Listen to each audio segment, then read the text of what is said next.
సాధారణంగా మనం భగవంతుడి ముందు నిలబడినప్పుడు ప్రార్థనగా ఒక శ్లోకాన్ని చెప్తూ ఉంటాం. త్వమేవ మాతా చ పితా త్వమేవ త్వమేవ బంధుస్య సఖా త్వమేవ త్వమేవ విద్యా ద్రవిణం త్వమేవ త్వమేవ సర్వం మమ దేవదేవ అంటుంటాం.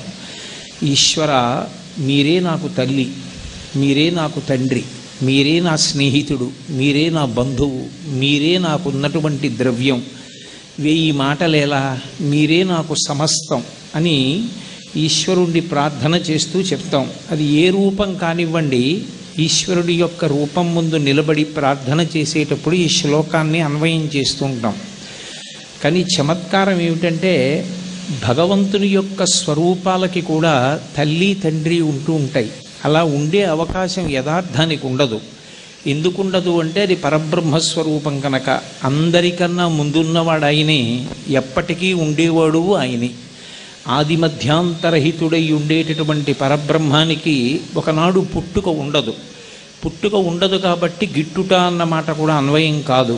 ఈ రెండూ ఉండవు కాబట్టి ఆయనకి తల్లి తండ్రి అనేటటువంటి మాటలు అన్వయమయ్యే అవకాశం అసలు ఉండదు. ఒక తల్లికి తండ్రికి జన్మించడం అనేటటువంటి లక్షణం ఆయనకి ఉండవలసిన అవసరం లేనివాడు కనుక ఆయనకి తోబుట్టువులనేటటువంటి మాట కూడా అన్వయం కాదు. కానీ చమత్కారం ఏమిటంటే, ఒక్కొక్కసారి ప్రవర చెప్తూ ఉంటాం మనం వివాహంలోనూ. అక్కడ అలా ప్రవర చెప్పినట్టే భగవంతుని యందు కూడా బంధుత్వములు ఆరోపింపబడతాయి. శ్రీ మహాగణపతిని గురించి చెప్పినప్పుడు ఒక చిత్రమైనటువంటి శ్లోకం ఒకదాన్ని చెప్తారు. మాతామహ మహాశైలం మహస్తాత్ అపితామహం కారణం జగతాం వందే కంఠాదు పరివారణం అనే ఆ శ్లోకం. ఆ శ్లోకంలో ఆయన యొక్క ప్రవర చెప్తున్నారు. విఘ్నేశ్వరుడి ప్రవర చెప్తూ మాతామహ మహాశైలం అని మొదలుపెట్టారు. అసలు ఎప్పుడైనా ప్రవర చెప్తే ఎటువైపు నుంచి చెప్పాలి అంటే, తండ్రి వైపు నుంచి చెప్పాలి. ఫలానా వారి యొక్క మునిమనవడు, ఫలానా వారి యొక్క మనవడు, ఫలానా వారి యొక్క కుమారుడు అని చెప్తాం. ఆయనకున్నటువంటి లౌకికమైన పేరు ఇది అని. కానీ మహాగణపతి దగ్గరికి వచ్చేటప్పటికీ తాతగారు, ముత్తాతగారు, తండ్రి గారు, ఇది చెప్పడానికి సమన్వయం కుదరదు. ఎందుకు కుదరలేదో తర్వాత చెప్పారు. మొట్టమొదట మాత్రం శ్లోకాన్ని చాలా చమత్కారంగా ప్రారంభం చేశారు. మాతామహ మహాశైలం అని మొదలుపెట్టారు. మాతామహుడు మహాశైలము. మాతామహుడు అన్న మాటకు అర్థం ఏమిటంటే తాతగారు. ఎటువైపు తాతగారు? తల్లి వైపు నుంచి ఉన్నటువంటి తాతగారు, అంటే తల్లి యొక్క తండ్రి గారు. అసలు ప్రవర ఎటువైపు నుంచి చెప్పాలి? తండ్రి గారి దగ్గర నుంచి తండ్రి గారి తండ్రి గారు, అంటే ముత్తాతతో మొదలు పెట్టాలి.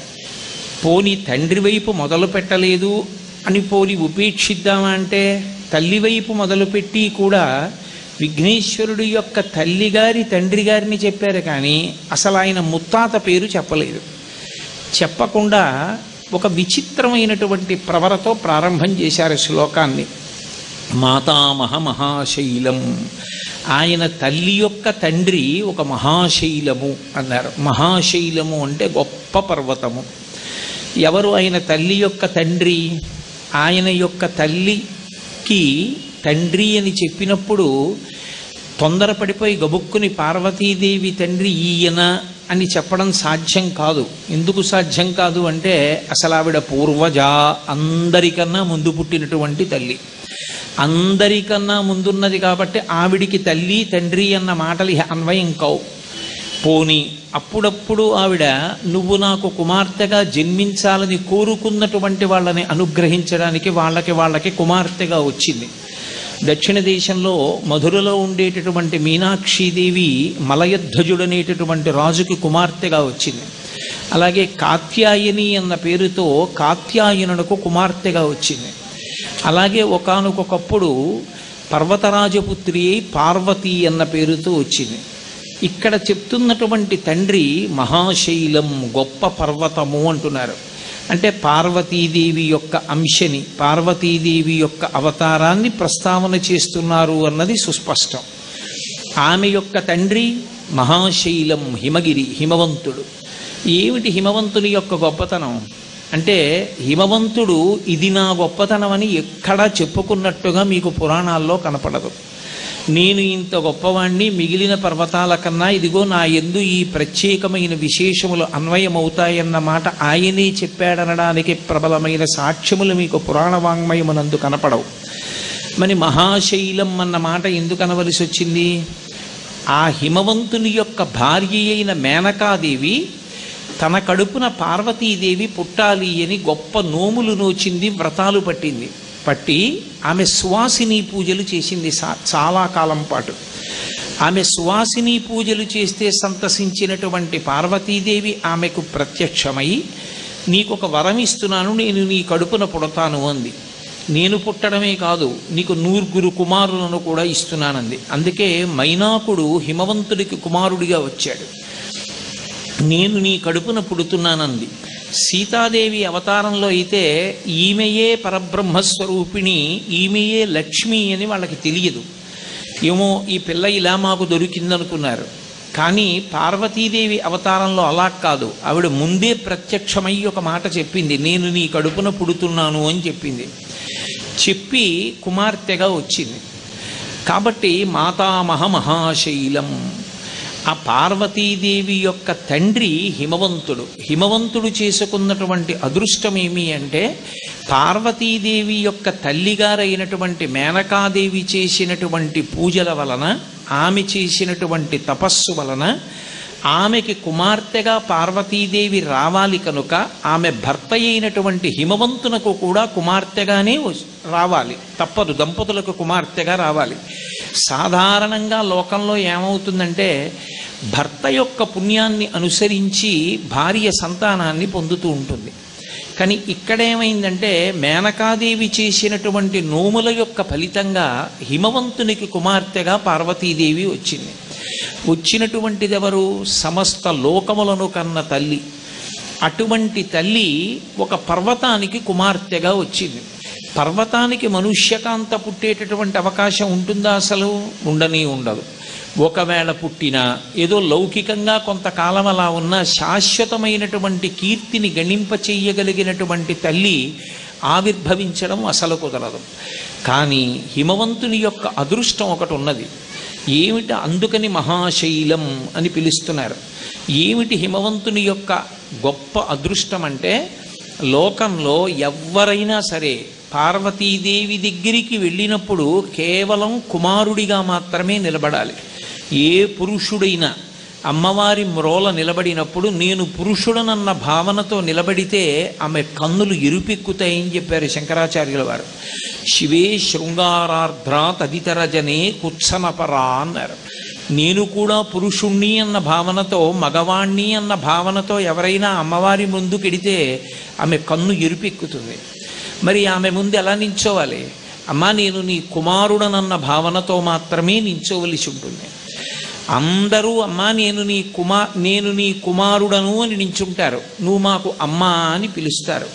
అమ్మా అని అమ్మవారిని పిలిచేటప్పుడు దంపతులు ఇద్దరు వెళ్ళి పిలిచినా, ఏదో మగవాడు అమ్మా అని పిలిచి తీరాలి కాబట్టి అమ్మా అని అంటున్నాను కాబట్టి నువ్వు అత్తాను అనడానికి అవకాశం ఏమి ఉండదు. భార్య కానీ భర్త కానీ ఇద్దరూ అమ్మవారి మ్రోల నిలబడినప్పుడు అమ్మా అనే పిలవాలి ఇద్దరూ కూడా. అందరూ అమ్మా అని ఏ తల్లిని పిలుస్తారో ఆ తల్లిని బిడ్డ అని పిలిచాడు హిమవంతుడు. ఇది లోకంలో అద్భుతమైనటువంటి పుణ్యం. ఆయన మాత్రమే చేసుకున్నటువంటి పుణ్యం. ఆమె అన్నపూర్ణగా పిపీలికాది పర్యంతానికి అన్నం పెడుతుంది. అందరికీ అన్నం పెట్టేటటువంటి అమ్మవారిని అమ్మ నువ్వు అన్నం తినమ్మా అని గడ్డం పట్టుకుని బతిమాలాడు.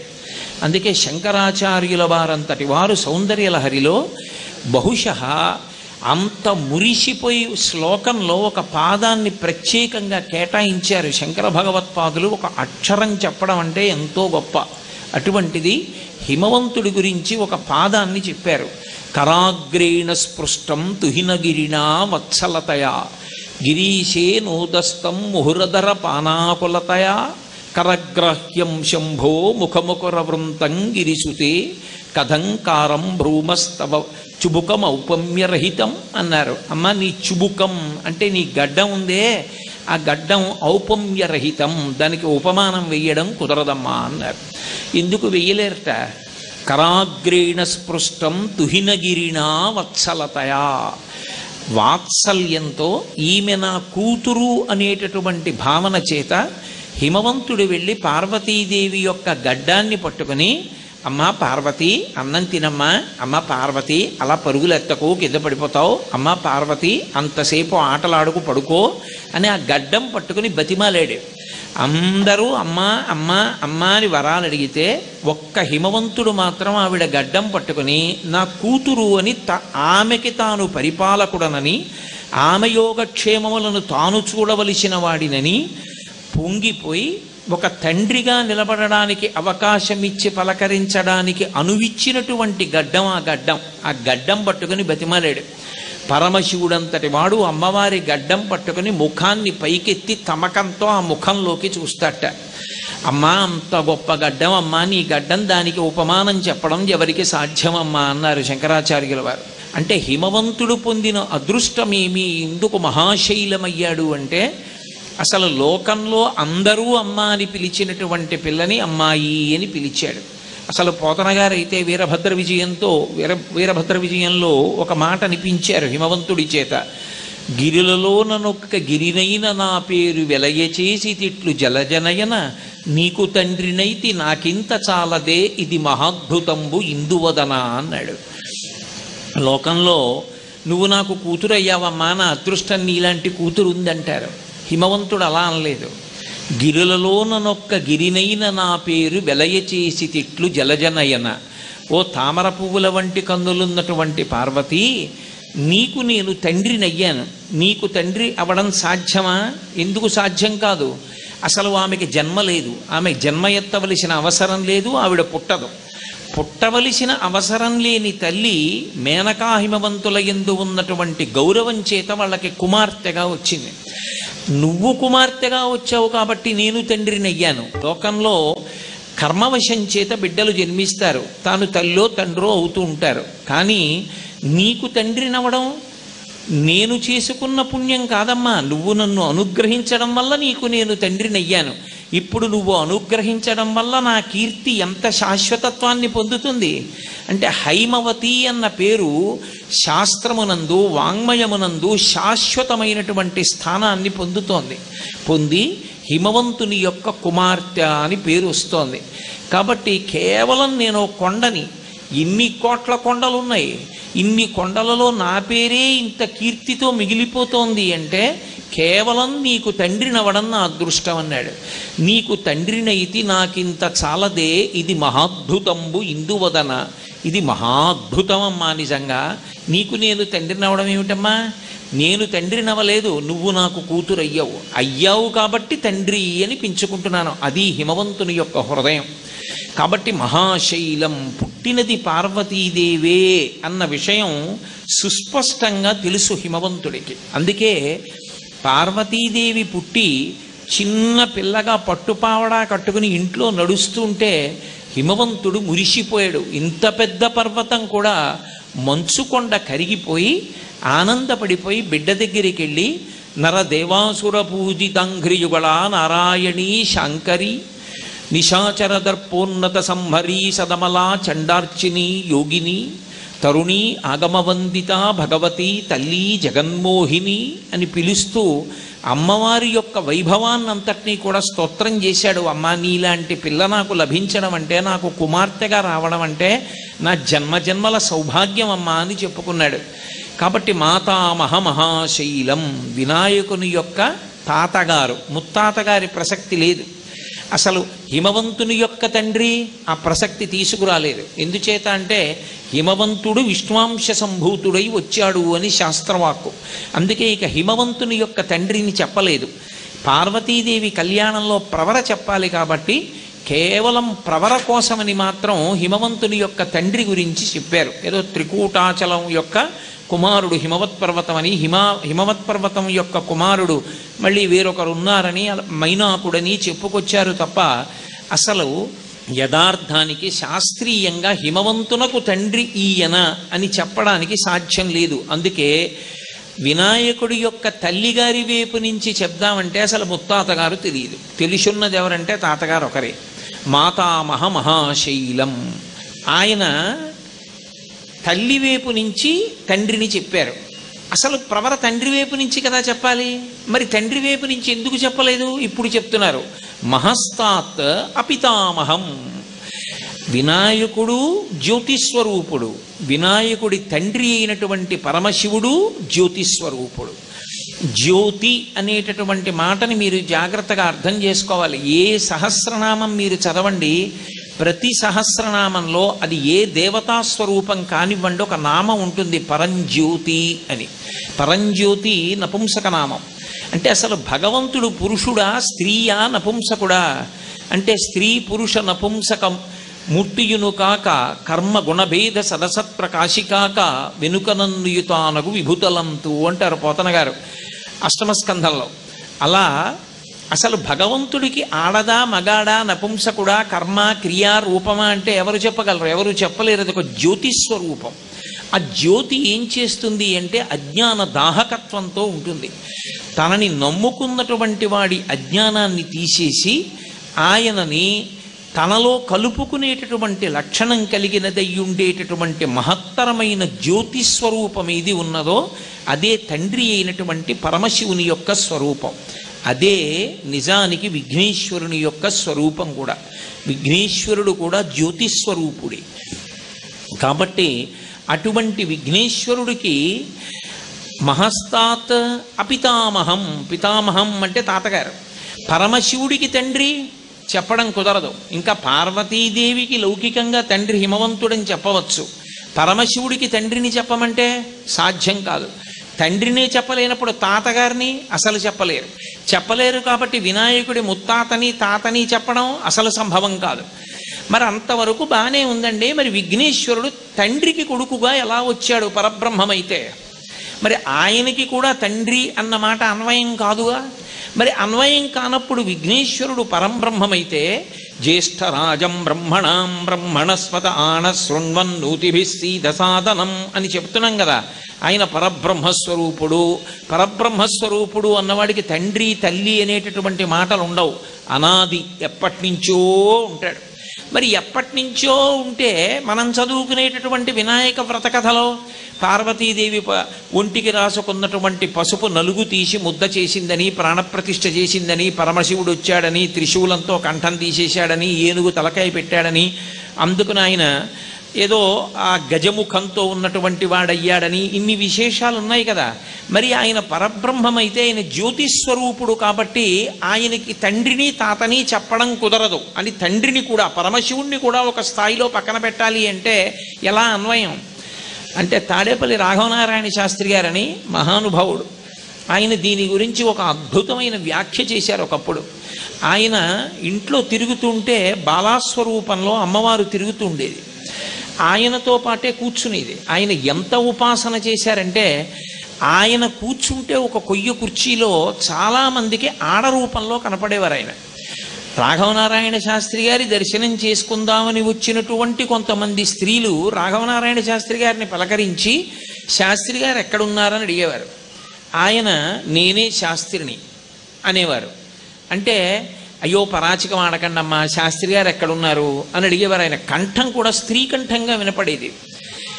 ఆయన బుద్ధుందా లేదా నేనే శాస్త్రిని అని చెప్తే అని లేచి నిలబడేవారు. నిలబడితే అప్పుడు వాళ్ళకి గగుర్పాటు చెంది అవును ఈయనే శాస్త్రి గారు అని కనిపించేది.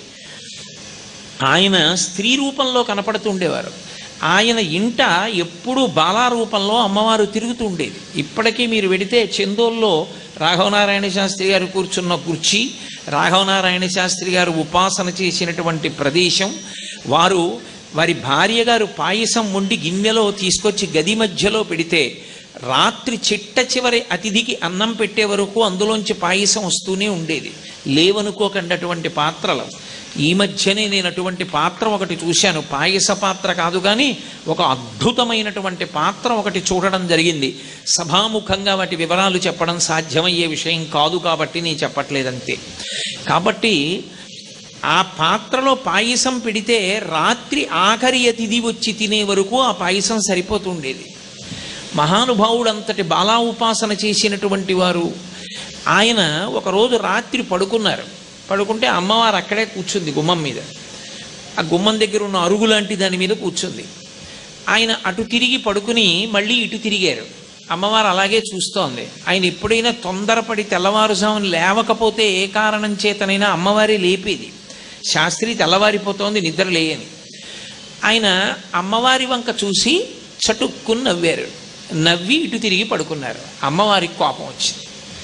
పడుకునింటున్నవాడివి, కునుకొస్తున్నవాడివి కళ్ళు తెరిచి నన్ను చూసి ఎందుకు నవ్వావు? అదేదో వెటకారంగా ఉందా నవ్వు, ఎందుకు నవ్వావో చెప్పన్నారు అని అమ్మవారంటే రాఘవనారాయణ శాస్త్రి గారు అన్నారు, నేను చెప్తా, కానీ నీ చెప్పిన తర్వాత శాస్త్రి ఇలా చెప్పావని నువ్వేం అనుకోకూడదన్నారు.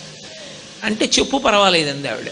ఏం లేదమ్మా, నాకు ఎందుకు నవ్వు వచ్చిందంటే నువ్వు పెళ్లి చేసుకుని పిల్లల్ని కన్నావా, పిల్లల్ని కని పెళ్లి చేసుకున్నావా అని అడిగారు. శాస్త్రి ఎంత మాట అన్నావోయ్, ఎవరో తెలివి తక్కువవాడు అన్నాడంటే పర్వాలేదు, నీ వంటి వాడి నోటి వెంట ఈ మాట రావచ్చా, ఎందుకన్నావు ఈ మాట అని అడిగింది. అమ్మ, మరి పార్వతీ కళ్యాణంలో గణపతి పూజ చేశారుగా మీరు, ఉన్నాడుగా విఘ్నేశ్వరుడు, అంటే పెళ్ళికి ముందే నీకు కొడుకున్నాడా, లేకపోతే పెళ్ళి తర్వాత కొడుకుని కన్నావా? నాకు ఈ విషయం గురించి జ్ఞాపకానికి వచ్చి నవ్వొచ్చిందమ్మా అన్నారు. అమ్మవారంది, నీ నోటి వెంట వచ్చిన ఈ మాట లోకంలో ప్రచారం అయిపోతుంది, చాలా ఇబ్బంది తీసుకొస్తుంది. శాస్త్రి వెంటనే ఇందులో ఉన్నటువంటి రహస్యం ఏమిటో కూడా నువ్వే చెప్పాను. అంటే శాస్త్రి గారు, వ్యాసుణ్ణి పిలమ్మ, తేజోరూపుడై వస్తాడు, చెప్తానన్నారు. వ్యాసుడు ఎందుకు, నేనున్నానుగా చెప్పంది ఆవిడ. ఆయనే వ్రాసుకున్నారు పుస్తకం. అంటే అప్పుడు రాఘవనారాయణ శాస్త్రి గారు ఒక మాట చెప్పారు.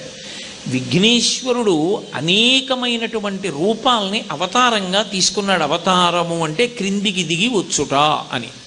అనేకమైనటువంటి ప్రయోజనాల కోసం అనేక రూపాలని తీసుకున్నాడు.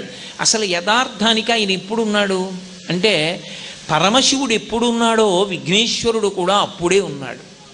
ఎందుకున్నాడు అంటే ఒక్కటే కారణం. విఘ్నేశ్వరుడికి స్థానం ఏది అంటే మూలాధార చక్రం. ఎవరి మూలాధార చక్రంలో ఉంటాడు ఆయన? పరమశివుని యొక్క మూలాధార చక్రంలో ఉంటాడు. అంటే పైనుంచి కింది వరకు ఉండేటటువంటి వెన్నుపాములో కింద ఉన్నటువంటి చక్రంలో గణపతి ఉంటారు. అంటే పరమశివుడు ఎప్పుడున్నాడని మీరు అనుకుంటున్నారో అప్పుడే గణపతి కూడా ఉన్నారు. అప్పుడే ఉన్నటువంటి గణపతి, అప్పుడే ఉన్నటువంటి వినాయకుడు అనేకమైనటువంటి రూపములను స్వీకరించాడు. ఎందుకు స్వీకరించాడు అంటే ఒక్కొక్కసారి ఒక్కొక్క ప్రయోజనాన్ని లోకానికి సాధించి పెట్టడం కోసం ఆయన వచ్చాడు. కాబట్టి మహస్తాత్, నువ్వు ఒక జ్యోతిస్వరూపుడివి, అనాదిగా ఉన్నటువంటి వాడివి, వాళ్ళ కొత్తగా వచ్చినటువంటి వాడివి కావు. నువ్వు జ్యోతిస్వరూపుడవు, నీ తండ్రి జ్యోతిస్వరూపుడు. ఇక మీకు మళ్ళీ తల్లిదండ్రులు ఎవరు చెప్పగలరు? ఏదో లౌకికంగా కొంతవరకు నువ్వు పార్వతీ పరమేశ్వరుల కడుపున వినాయకుడన్న పేరుతో వచ్చిన వాడవు కనుక నీ తండ్రి పరమశివుడని కొంతవరకు నిర్ధారించడం సాధ్యం అవుతుందేమో, కానీ పరమశివుని యొక్క తండ్రిని చెప్పడం ఎవరికీ సాధ్యం కాదు. అసలు అది సంభవం అయ్యే విషయమే కాదు. ఇంకా ఒక మాట అనొచ్చు, శివుడు ఎప్పుడున్నాడో అప్పుడే ఆయన మూలాధార చక్రంలో అన్న మాట అనొచ్చు. శివుడి తల్లిదండ్రులు అసలు ఆ మాట అన్వయం కానే కాదు. అందుకే మీరు శివమహాపురాణం జరిగితే పార్వతీ కళ్యాణం జరుగుతున్నప్పుడు పార్వతీదేవి యొక్క ప్రవర చెప్పగలిగారు, కానీ పరమశివుడి యొక్క ప్రవర చెప్పడం కుదరలేదు. కుదరకపోతే బ్రహ్మస్థానంలో కూర్చున్నవాడు సాక్షాత్తు చతుర్ముఖ బ్రహ్మగారే కూర్చున్నారు.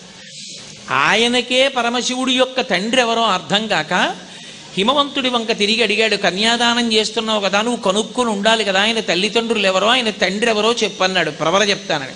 ఏమో నాకేం తెలుసు, నాకు కూడా తెలియదు పరమశివుడి తండ్రి ఎవరో అన్నారు. శ్రీ మహావిష్ణువుని అడిగారు. ఏమో నాకన్నా ముందు నుంచి ఉన్నవాడైనా, నాకెక్కడ తెలుస్తుంది, నాకు తెలియదు అన్నాడు. మరి ఎవరికీ తెలియకపోతే ఎవరు చెప్తారు అంటే నారదుడి దగ్గరికి వెళ్ళారు. నారదుడు వీణ వాయించుకుంటూ కూర్చుని ఉన్నాడు. వెళ్ళి వీణ పట్టుకుని, ఏమయ్యా బుద్ధుందా లేదా, ప్రవర చెప్పక మేమందరం బాధపడుతుంటే వీణ వాయించుకుంటామేమిటన్నారు. మీ అమాయకత్వం తప్ప పరమశివుడికి తండ్రి తాత ముత్తాతానా? అలా ఉండే అవకాశం కుదురుతుందా? కుదరదు. ఆయన నాదస్వరూపుడు, అందరికన్నా ముందున్నవాడు ఆయనే.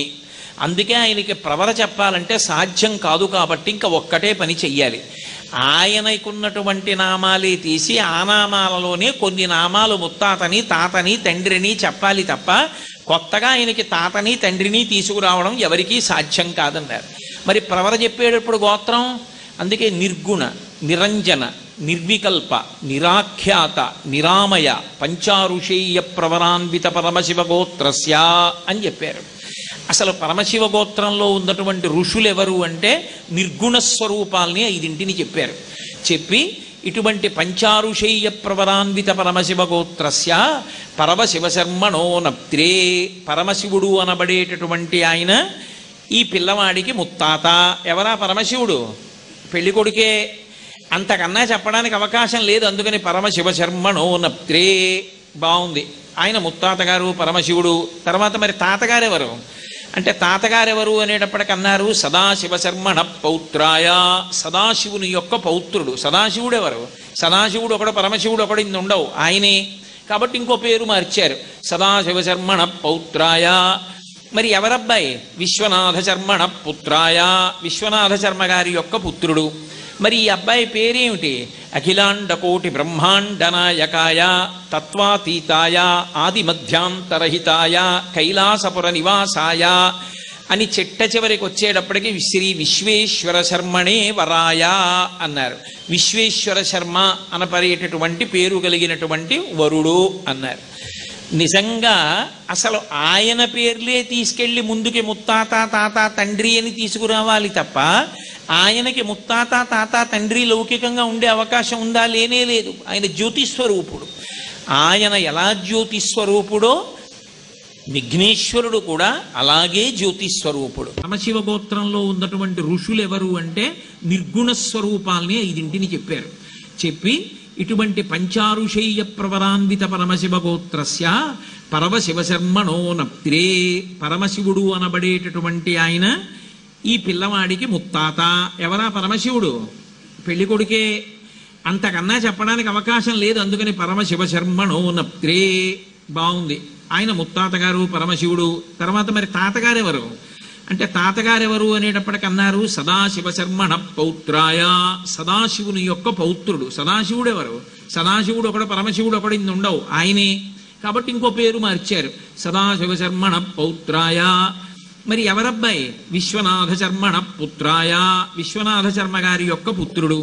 మరి ఈ అబ్బాయి పేరేమిటి?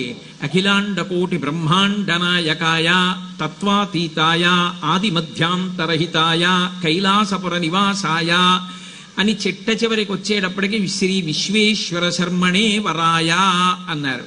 విశ్వేశ్వర శర్మ అనపరేటటువంటి పేరు కలిగినటువంటి వరుడు అన్నారు. నిజంగా అసలు ఆయన పేర్లే తీసుకెళ్లి ముందుకి ముత్తాత తాత తండ్రి అని తీసుకురావాలి తప్ప ఆయనకి ముత్తాత తాత తండ్రి లౌకికంగా ఉండే అవకాశం ఉందా? లేనే లేదు. ఆయన జ్యోతిస్వరూపుడు. ఆయన ఎలా జ్యోతిస్వరూపుడో విఘ్నేశ్వరుడు కూడా అలాగే జ్యోతిస్వరూపుడు. కాబట్టి ఇప్పుడు ఆయన ప్రవర చెప్పేటప్పుడు అందుకే మహస్తాత్ అపితామహం, తాత లేడు అన్నారు. తాత లేడు, తండ్రి ఉన్నాడు. ఆ తాత లేని తండ్రి ఎక్కడి నుంచి వస్తాడు అంటే అసలు తాత మాట చెప్పడానికి అవకాశం లేనివాడు తండ్రిగా ఉన్నాడు. అంటే ఆయన ఎటువంటి జ్యోతిస్వరూపుడో ఆదిమధ్యాంతరహితుడో గణపతి కూడా అటువంటి ఆదిమధ్యాంతరహితుడు అని దాని అర్థం. కాబట్టి అటువంటి వాడు కనుక అపితామహం, ఆయన యొక్క తాత తండ్రి వైపు నుంచి చెప్పడం సంభవం అయ్యేటటువంటిది కాదు. కానీ ఒక్క మాట చెప్పారు, మహస్తాత్ అపితామహం కారణం జగతాం వందే. ఆయన ఈ జగత్తులకన్నిటికీ కూడా కారణమై ఉన్నాడు. అంటే అసలు ఈ జగత్ అనేటటువంటిది ఎక్కడి నుంచి వచ్చిందో దానికంతటికీ కారణముగా ఉన్నటువంటి వస్తువు ఒకటి ఉన్నది. ఆ వస్తువు లేకపోతే ఇవన్నీ రావు. ఆ వస్తువు నుండి ఇవన్నీ వచ్చాయి. అలా చెప్పబడేటటువంటి పరబ్రహ్మస్వరూపమైన జ్యోతిస్వరూపమైనటువంటిది ప్రారంభంలో ఏది ఉన్నదో అదే గణపతి యొక్క స్వరూపము. అందుకే ముత్తుస్వామి దీక్షితుల వారని సంగీత వాగ్గేయకార త్రయంలో మహానుభావుడు. ఆయన గణపతి మీద చేసినటువంటి కీర్తన లోకంలో హరికథలు చేయనివ్వండి, గాత్ర కచేరీ చేయనివ్వండి, లేకపోతే వైణికులు కానివ్వండి, ఎవరు కానివ్వండి, ఆయన ఎన్నో కీర్తనలు చేశారు మహాగణపతి మీద. ఎన్నో కీర్తనలు చేసిన ఆయన చేసినటువంటి ఒక కీర్తనని మాత్రం ప్రార్థనా కీర్తనగా స్వీకరిస్తూ ఉంటారు. వాతాపి గణపతిం భజే అన్న కీర్తనని. వాతాపి అనేటటువంటిది పల్లవులు పరిపాలించినప్పుడు దక్షిణ దేశంలో వాళ్ళ యొక్క రాజధాని. ఆ వాతాపి అన్న క్షేత్రంలో విఘ్నేశ్వరుడు వెలిశాడు. ఆ ఆ విఘ్నేశ్వర స్వరూపం మహోత్కృష్టమైనటువంటి స్థితిలో ఉంటుంది. ఆ గణపతి స్వరూపాన్ని యథాతథంగా ఎలా ఉంటుందో అలా తయారు చేయించి పరంజ్యోతి అని పేరు కలిగినటువంటి ఒక రాజు దక్షిణ దేశంలో, ద్రవిడ దేశంలో, తమిళనాడు తీసుకెళ్లి తిరువారూరు అనబడేటటువంటి క్షేత్రంలో ప్రతిష్ఠ చేశాడు. త్యాగరాజస్వామి వారు అక్కడే అనేక కీర్తనలు చేశారు. సంగీతత్రయం అంతా అక్కడే వచ్చింది. అక్కడ పుట్టినటువంటి వాళ్ళకి జన్మరాహిత్యం. అంత గొప్ప క్షేత్రం. సంస్కృతంలో దాన్ని కమలాలయము అని పిలుస్తారు. జననా కమలాలయే అని. అక్కడ పుట్టిన వాళ్ళకి మళ్ళీ జన్మ లేదు అని. అక్కడికి తీసుకెళ్లి ఈ వాతాపిలో ఉండేటటువంటి విఘ్నేశ్వర స్వరూపాన్ని ప్రతిష్ఠ చేశాడు పరంజ్యోతి అన్న రాజు. ఆ గణపతికి వాతాపి నుంచి వచ్చినటువంటి గణపతి స్వరూపం గనక వాతాపి గణపతి అని పేరు.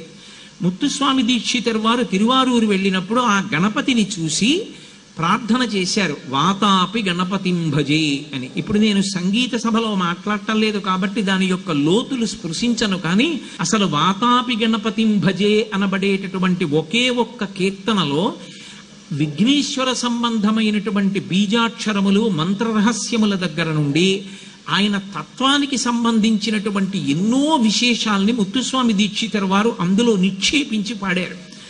ఇవాళ దురదృష్టకరమైన విశేషం ఏమిటంటే ఆ కీర్తనలో ఉండేటటువంటి సాహిత్యం కూడా చాలా చోట్ల తప్పులే పాడుతూ ఉంటారు. అసలు వాతాపి గణపతిం భజేహం అని ఉంది దాని మూలంలో. వాతాపి గణపతిం భజే అని విడిచిపెట్టలేదు. వాతాపి గణపతిం భజేహం వరప్రదం అని. భూతాధి సంసేవిత చరణం భూతభౌతికా ప్రపంచభరణం వీతరాగిణం వినత యోగిణం విశ్వకారణం విఘ్నవారణం వాతాపి గణపతిం భజేహం అని చేశారు ముత్తుస్వామి దీక్షితర్ వారు. అహం అంటే నేను, భజే భజించుచున్నాను. ఎవరిని? వాతాపి గణపతిం, వాతాపి నుండి తేబడి ఇక్కడ ప్రతిష్ఠ చేయబడినటువంటి తిరువారూరులో ఉన్నటువంటి విఘ్నేశ్వరుణ్ణి భజిస్తున్నాను. ఆయన ఏం చేస్తాడు అంటే ఆయన యొక్క వైభవాన్ని మహామంత్ర శాస్త్రవేత్తలైన వాళ్ళు ఎలా చెప్తారో సంగీత విద్వాంసుల్లో అంత పటుత్వం కలిగి చెప్పారు మహానుభావులు. అందుకే ఆయన అన్నారు, భజేహం, ఆయన వరప్రదం, ఆయన వరములనిచ్చేటటువంటి వాడు. వరసిద్ధి వినాయక అని పిలుస్తూ ఉంటాం మనం. అందుకే మీరు చూడండి ఎక్కడా లేదు. ఇక్కడ ఒక్క గోకులంలో మాత్రం చాలా అద్భుతమైనటువంటి మూర్తిని వీళ్ళు ప్రతిష్ఠ చేశారు. సిద్ధి బుద్ధి సమేత విఘ్నేశ్వరుడు అని. కొన్ని చోట్ల సిద్ధి బుద్ధికి బదులుగా బుద్ధి వృద్ధి సమేత విఘ్నేశ్వరుడు అని కూడా కొన్ని చోట్ల వ్రాయబడి ఉంది. బుద్ధి అన్న మాటకు అర్థం ఏమిటంటే నిర్ణయాత్మకమైనటువంటి శక్తి, నిర్ణయం చెయ్యగలిగినటువంటి అంతర్లీనమైనటువంటి శక్తిని బుద్ధి అని పిలుస్తారు. ఈ బుద్ధి కేవలము మనుష్యుని యందు మాత్రమే ఉంటుంది. ఈ బుద్ధి ఇతర ప్రాణుల యందు ఉండదు. అందుకే దానికి బుద్ధి లేదా అది అలా చేస్తుందంటారు. మనసు ఏదో ఒక కోరికని, ఏదో ఒక సంకల్పాన్ని చెప్తూనే ఉంటుంది. అసలు మనస్సు అన్న మాటకు అర్థం ఏమిటంటే సంకల్ప వికల్ప సంఘాతము అని. అది సంకల్పం చేస్తుంది, వికల్పం చేస్తుంది, వదిలిపెట్టేస్తుంది. అది ప్రశాంతంగా ఉండదు. అదొక కోతి లాంటిది.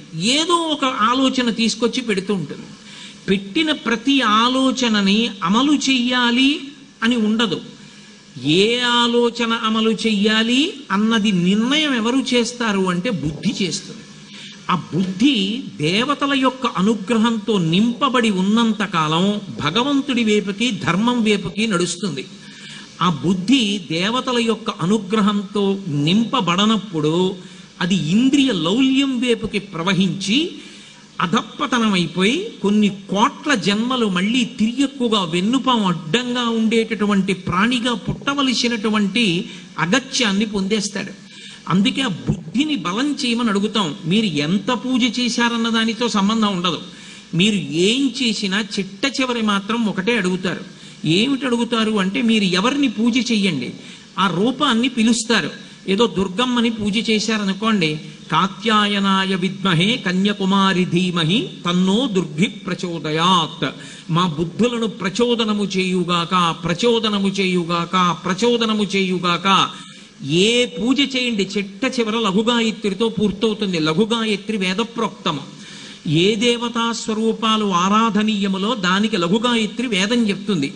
ఆ లఘుగాయత్రితోటి పూర్తి చేస్తాం. అంటే ప్రచోదయాత్ అంటే నా బుద్ధి ప్రేరేపింపబడుగాక, నా బుద్ధి నిశ్చయం చేస్తుంది కాబట్టి మనసు చెప్పిన ప్రతి ఆలోచనని అంగీకరించకుండుగాక.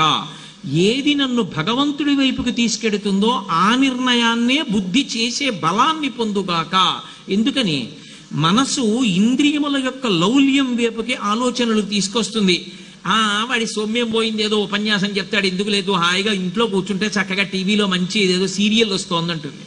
కాదు కాదు, నేను అక్కడికి వెళ్ళవలసిందే, ఆ సభకి వెళ్ళాలి, భగవంతుడి గురించి వినాలి, విఘ్నేశ్వరుడి దర్శనం చెయ్యాలి, ఆ ప్రాంగణంలో కూర్చోవాలి గణపతి నవరాత్రులు అని మనసు చెప్పినది కాదని శరీరాన్ని దేవాలయానికి వెళ్ళేటట్టుగా నియంత్రణ చేసి నిర్ణయం చెయ్యగలిగినటువంటి అధికారము కలిగినటువంటి ప్రచోదన వ్యవస్థకు బుద్ధి అని పేరు. ఆ బుద్ధి విఘ్నేశ్వరానుగ్రహం ఉన్నవాడికి మాత్రమే విఘ్న రూపంగా, అంటే భగవంతుని పొందడం అనేటటువంటి సిద్ధికి విఘ్నం వస్తున్నప్పుడు ఆ విఘ్నాన్ని తొలగించి భగవంతుడి వైపుకి నడిపించగలిగినటువంటి వాడు విఘ్న నాయకుడైనటువంటి వినాయకుడు. ఆయన యొక్క శక్తి స్వరూపంగా బుద్ధి సిద్ధి చెప్పబడతారు. మనకి ఎప్పుడైనా సరే ఆర్షధర్మంలో ఒక రహస్యం ఉంటుంది. దేవతల యొక్క భార్యని చెప్పినప్పుడు లౌకికంగా వాళ్ళు ఆడవాళ్ళు ఏదో భార్యాస్థానంలో కూర్చున్న వాళ్ళని మీరు అనుకోకూడదు. భార్య అన్న పేరుతో ఎప్పుడైనా చెప్తే పక్కన కూర్చున్నటువంటి పురుష స్వరూపంలో ఉన్నటువంటి దేవత యొక్క శక్తి అని గుర్తు. బ్రహ్మగారి యొక్క శక్తి సరస్వతి, అంటే విద్య, విజ్ఞానము ఆయన యొక్క శక్తి. ఎప్పుడు ఆయన వేదం చదువుతూ ఉంటాడు 4 ముఖాలతోటి. స్థితికారుడైన శ్రీ మహావిష్ణువు యొక్క శక్తి లక్ష్మి. అసలు లక్ష్మి లేనివాడు పరిపాలన ఏం చేస్తాడు? లక్ష్మిని ఇవ్వాలి, ఎవరినైనా శిక్షించాలనుకున్నప్పుడు తీసేయాలి. ఈ రెండూ తీయగలడు కాబట్టి విష్ణువు యొక్క శక్తి లక్ష్మి. సర్వలోకములను లయం చేసుకోవాలి, జ్ఞానం ఇచ్చి మోక్షం ఇవ్వాలి. ఇవి చెయ్యాలి కాబట్టి పటుత్వ శక్తి అయినటువంటి అమ్మవారు హ్రీంకార స్వరూపిణిగా హరుని యొక్క ఇల్లాలై ఉంటుంది. ఒకే ఆదిశక్తి 3 రూపాలతో ముగ్గురికి ఇల్లాలి రూపంలో ఉంటుంది. ఉండడానికి కారణం ఏమిటి అంటే అది వాళ్ళ వాళ్ళ యొక్క శక్తి స్వరూపాలు. శక్తి స్వరూపాల్ని స్త్రీ స్వరూపంగా మనకి చూపిస్తారు. అందుకే ఎప్పుడైనా మధ్యలో ఒక మూర్తి పురుష స్వరూపం ఉండి ఆయన భార్యలు ఉంటే చేతిలో తామర మొగ్గలు పట్టుకుని ఇద్దరూ కూడా మధ్యలో ఉన్న స్వామి వైపుకి తామర మొగ్గ పట్టుకుని ఒరుగుతారు. ఒరిగితే ఆయన ఇల్లాళ్ళు అని గుర్తది. సిద్ధి బుద్ధి ఇద్దరూ పక్కన కూర్చున్నట్లుగా పెట్టారు. నేను అందులో ఏం దోషం పట్టుకోవట్లేదు. అసలు ఇంత వైదికమైన మూర్తిని పెట్టారు, అదే 10,000. ఒక మూర్తిని ఉంచడము అంటే మన ఇష్టం వచ్చినట్టు పెట్టడానికి అర్హత మనకి లేదు. ఏదో కంప్యూటర్లో మిగిలిపోయిన వస్తువులు, అర్థం బద్ధం లేకుండా సముద్రపటుడును దొరికినటువంటి గవ్వలు, లేకపోతే ఏదో దొరికినటువంటి మోటార్ సైకిల్ స్పేర్ పార్ట్లు, ఇలాంటివన్నీ తీసుకొచ్చి నేను గణపతి విగ్రహం చేస్తాను అంటే అది లోకంలో అశాంతిని నింపుతుంది. అటువంటి పనులు చేయకూడదు. తెలిసి తెలియని పనులన్నీ చేసి చాలా గొప్పగా చేశాం అనుకోకూడదు. ఉపాసన వేరు, నీ ఉండేటటువంటి తెలివితేటలు వేరు. భగవత్ స్వరూపాన్ని శాస్త్రాలు ఎలా చెప్పాయో ఏ పదార్థంతో చెయ్యాలో దాంతో మాత్రమే చెయ్యాలి తప్ప నీ ఇష్టం వచ్చిన పదార్థాలతో తీసుకొచ్చి భగవన్మూర్తులను ఏర్పాటు చెయ్యకూడదు. చాలా కాలం తర్వాత సిద్ధి బుద్ధి సమేత విఘ్నేశ్వర స్వరూపాన్ని ఇంత అందంగా ఇంత వైదికంగా ఇక్కడ ప్రతిష్ఠ చేశారు. ఆ సిద్ధి బుద్ధి ఇద్దరి యొక్క అనుగ్రహాన్ని మన యందు ప్రసరింప చెయ్యగలిగిన వాడెవరో ఆయన విఘ్నేశ్వరుడు. కాబట్టి అటువంటి విఘ్నేశ్వరుడు యొక్క తత్వమేమి అన్నది ముత్తుస్వామి దీక్షితుల వారు కీర్తనలో చెప్పారు. వాతాపి గణపతిం భజేహం, నేను ఆయనని కీర్తిస్తున్నాను. ఆయన ఏం చేస్తారు? వరప్రదం, ఆయన ఏ వరాలైనా ఇవ్వగలడు. ఆయన శక్తికి లోటు లేదు. ఇది ఇవ్వగలను ఇది ఇవ్వలేను అని అనేటటువంటి వాడు కాడు. ఆయన పూర్ణుడు, ఏదైనా ఇవ్వగలడు. అలా ఇవ్వగలిగినటువంటి వాడు కనుక వరప్రదం. భూతాధి సంసేవిత చరణం భూత భౌతికా ప్రపంచ భరణం. ఆయన భూతాధి సంసేవిత చరణం, ఎంత అద్భుతమైన మాట వేశారో పరబ్రహ్మతత్వంగా. భూతములు అన్న మాటకు అర్థం ఏంటంటే పంచమహాభూతములు, పృథివీ ఆపస్ తేజో వాయు ఆకాశములు. ఇవే బయట బ్రహ్మాండంగా ఉంటాయి. ఆ 5 ఇక్కడ పిండాండంగా ఉంటాయి. ఆ 5 లేకపోతే బ్రహ్మాండం కాదు, ఆ 5 లేకపోతే పిండాండం కాదు. ఈ 5 కూడా ఎవరి నుండి వచ్చాయి అంటే విఘ్నేశ్వరుడి నుండి వచ్చాయి. కాబట్టి భూతాధి సంసేవిత చరణం, ఆ 5 భూతములు కూడా ఆయన యొక్క పాదములకు నమస్కరించి పూజ చేస్తుంటాయి. భూతభౌతికా ప్రపంచభరణం, ఆయన ఈ 5 భూతములనే కలిపాడు. ఎక్కడెక్కడ ఎంతంత కలపాలో అంతంత కలిపి ఈ బ్రహ్మాండము నుండి పిండాండములనన్నిటినీ ఏర్పాటు చేశాడు. మీరు చూడండి, లోకంలో ఎన్ని ప్రాణులు ఉంటాయో ఒక్కొక్క ప్రాణిది ఒక్కొక్క లక్షణం. ఇన్ని భూతములను ఉత్పత్తి చేసిన వాడెవరు అంటే పరబ్రహ్మంగా విఘ్నేశ్వరుడే ఉత్పత్తి చేశాడు. అప్పుడు ఆయనే బ్రహ్మ, ఆయనే స్థితికారుడు, ఆయనే లయకారుడు. అందుకే ఆయన విఘ్ననాశకుడైనప్పటికీ కూడా ఆయనకి పేరు పెట్టినప్పుడు విష్ణువు పేరే పెట్టి పిలిచేశారు. ఆ శ్లోకంలో శుక్లాంబరధరం విష్ణుం శశివర్ణం చతుర్భుజం ప్రసన్నవదనం ధ్యాయేత్ సర్వ విఘ్నోపశాంతయేత్. స్థితికార లక్షణాన్ని చెప్తూ ఆయనే విష్ణువు సర్వవ్యాపకుడు, అంతటా నిండి ఉన్నవాడని చెప్పడం కోసమని విష్ణుం అన్న పేరుతో ఆయన్ని పిలిచారు. కాబట్టి భూతభౌతికా ప్రపంచభరణం, ఈ సమస్త భూతములతో కూడినటువంటి ఈ జగత్తంతా కూడా ఆయనకి ఒక ఆభరణము వంటిది. భూతభౌతికా ప్రపంచభరణం వీతరాగిణం, ఆయనకేమి రాగము ద్వేషము రెండూ లేవు. ఆయనకి ప్రత్యేకమైన ప్రేమ లేదు, ఆయనకి ప్రత్యేకమైన కోపము లేదు. అందుకే ఎప్పుడు ప్రసన్నవదనం, లోపల సంతోషంగా ఉంటాడు. కాబట్టే ఆయన ముఖం ఎప్పుడు ప్రసన్నంగా ఆనందంగా ఉంటుంది. అటువంటి వాడు కనుక భూతభౌతికా ప్రపంచభరణం వీతరాగిణం వినుత యోగిణం, ఏ యోగులైనటువంటి వారు ఉంటారో అనేన యుజ్యతే ఇది యోగ అని పతంజలి యోగశాస్త్ర భాష్యం. అన్నిటినీ కలిపి ఒకటిగా మార్చుకుంటున్నటువంటి యోగి ఎవరున్నాడో ఆ యోగి వచ్చి నమస్కరించినప్పుడు ఆ యోగి యొక్క కోర్కెలను తీర్చడమే తన యొక్క లక్షణంగా పెట్టుకున్నవాడెవరో వాడిని నేను భజేహం, భజించుచున్నాను. కాబట్టి వీతరాగిణం వినుత యోగిణం విశ్వకారణం, అక్కడ వేశారు ఈ మాట. ఆయన ఈ విశ్వమునకంతటికీ కూడా ఆయనే కారణమయ్యున్నాడు. ఆయన లేనినాడు విశ్వము లేనే లేదు. అసలు యథార్థంగా చెప్పాలి అంటే ఆయనే విశ్వముగా కనపడుతున్నాడు. విశ్వముగా కనపడకపోతే ఆయనే గజాననుడై ఉన్నాడు. అందుకే మీరు చూడండి, విశ్వం అనేటటువంటిది శ్రీ మహావిష్ణువు యొక్క అసలు యథార్థంగా అది ఒక్కటే నామం ఆయనకి. మిగిలిన 999 దానికి వ్యాఖ్యానాలు. విశ్వం ఒక్కటే. విశ్వముగా కనపడుతున్నదేదో అది విశ్వ కారణం. కానీ విశ్వకారణం కనపడకుండా విశ్వం కనబడుతూ ఉంటుంది. గాజులు కనబడుతున్నాయి, ఉంగరాలు కనబడుతున్నాయి, కేయూరాలు కనబడుతున్నాయి, మెడలో వేసుకున్న హారాలు కనబడుతున్నాయి, చెవులకు పెట్టుకున్నటువంటి కర్ణాభరణములు కనపడుతున్నాయి, పాదములకు పెట్టుకున్న మంజీరములు కనపడుతున్నాయి. బంగారం కనపడటం లేదంటే బంగారం లేకుండా ఆభరణాలు ఉండవు. ఆభరణాలు లేకపోయినా బంగారం మాత్రం ముద్ద చేసుకుని ఇంట్లో పెట్టుకోవచ్చు. ఆభరణాలుగా కనపడుతున్నా అసలు ఆభరణాలకి కారణమైనటువంటి బంగారము లేనినాడు ఆభరణములు ఎలా రావో అలా ఈ విశ్వము విశ్వనాథుడైనటువంటి విశ్వకర్త అయినటువంటి విష్ణువైనటువంటి గణపతి లేనినాడు లేనే లేదు. కాబట్టి విశ్వకారణం విఘ్నవారణం. విఘ్నవారణం అంటే విఘ్నములను వారించేటటువంటి వాడు. విఘ్నము అన్న మాటకు అర్థం ఏమిటంటే కార్యహంతి, ఆ పని జరగకుండా చేసేస్తుంది. ఎవరు చేస్తారు? మనం చేసుకున్నటువంటి పాపమే మనకు అడ్డొచ్చి కార్యహంతిగా మారుతుంది. అంటే నేను పుణ్యకార్యం చేద్దాం అనుకున్నాను అనుకోండి, శ్రేయాంసి బహువిఘ్నాని అంటారు. ఓ మంచి పని చేద్దామంటే అది చెయ్యడానికి కావలసినటువంటి పుణ్యమేది వాడికి? గతంలో ఏదైనా పుణ్యం చేసి ఉంటే ఇప్పుడు చెయ్యగలడా పని?